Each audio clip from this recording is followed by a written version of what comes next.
In late June 2026, temperatures in eastern Germany hit 41.7 degrees Celsius, while towns in Poland crossed 40.5 degrees, breaking century-old records. The heat reached a level where authorities deployed police water cannons, spraying water directly into the air over public parks just to keep residents and tourists from overheating in the streets. This series of daily geopotential height maps shows the meteorological catalyst for the crisis. A persistent high-pressure system sitting directly over Western Europe drew immense amounts of hot air up from North Africa and trapped it in place. A high-pressure system bringing southerly flow into Europe is a common summer weather pattern. The deadly, record-shattering temperatures this specific system produced, however, are entirely new. Decades of global fossil fuel emissions have raised the planet's baseline temperature, and Europe is currently warming much faster than the global average. We can measure that shift by looking at 1976, a year long considered the benchmark for a notoriously severe European summer. This temperature anomaly map tracks daily maximums compared to historical averages. The dark red and black zones show that under identical mid-20th century conditions, today's daytime heat is up to 4 degrees hotter. 50 years ago, these spikes were virtually impossible. Today, they are expected regularly.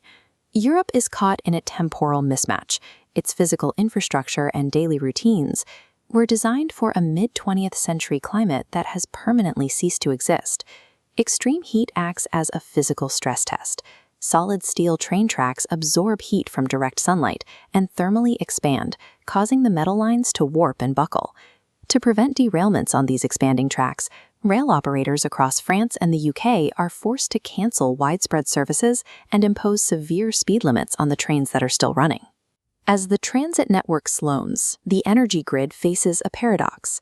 Searing temperatures cause millions of people to turn on cooling systems, spiking electrical demand at the exact moment the heat cripples power generation.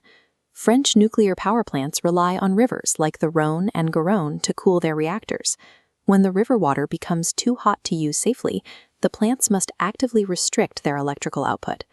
As the thermometer climbs, the infrastructure built to keep society moving and powered begins to physically fail, stranding populations in the heat. The people stranded by these transit failures often retreat to buildings that are actively working against them. Northern European architecture was designed to aggressively retain heat for harsh winters. In summer, thick walls and insulated roofs trap warm air indoors.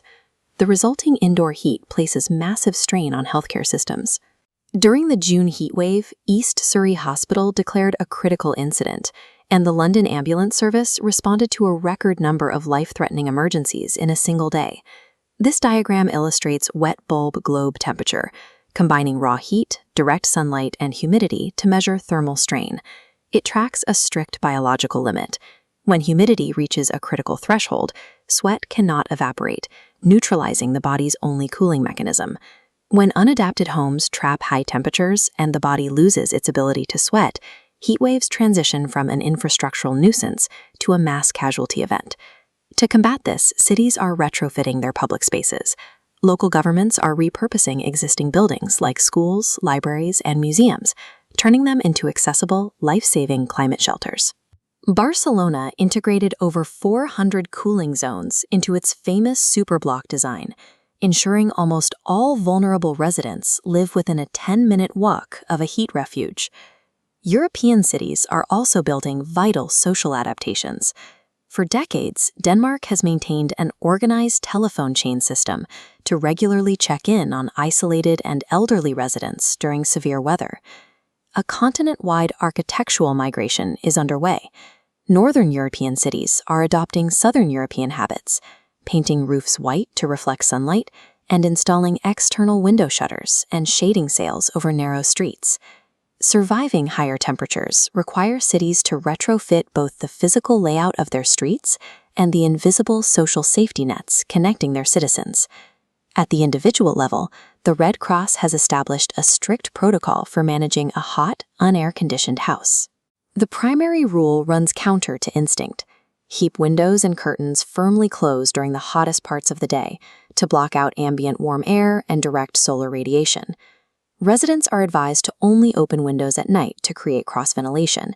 to turn off any heat-generating electronics, and to designate a single room to keep cool, rather than attempting to cool the entire house. Until European housing stock is physically rebuilt for the new climate, strict behavioral management of indoor airflow is a resident's primary line of defense. The NHS draws a crucial medical distinction for people exposed to high temperatures, the difference between heat exhaustion and heat stroke. One is treatable at home, the other is lethal. The warning signs of heat exhaustion include pale, clammy skin, excessive sweating, cramps, and nausea. If someone shows these symptoms, moving them to a cool place and giving them water will usually resolve the issue within 30 minutes. The critical red flag symptom indicating the onset of heat stroke is a dangerously high body temperature paired with hot skin that has completely stopped sweating. Heat stroke is a severe medical emergency. It requires immediately calling for an ambulance and aggressively cooling the person with cold packs, fans, or wet sheets while waiting for help to arrive. A rapid global phase-out of fossil fuels is the only mechanism that will lower the temperature long-term. But right now, mastering these adaptations, from the layout of a city block down to the limits of the human body, is the only way to survive the European summer.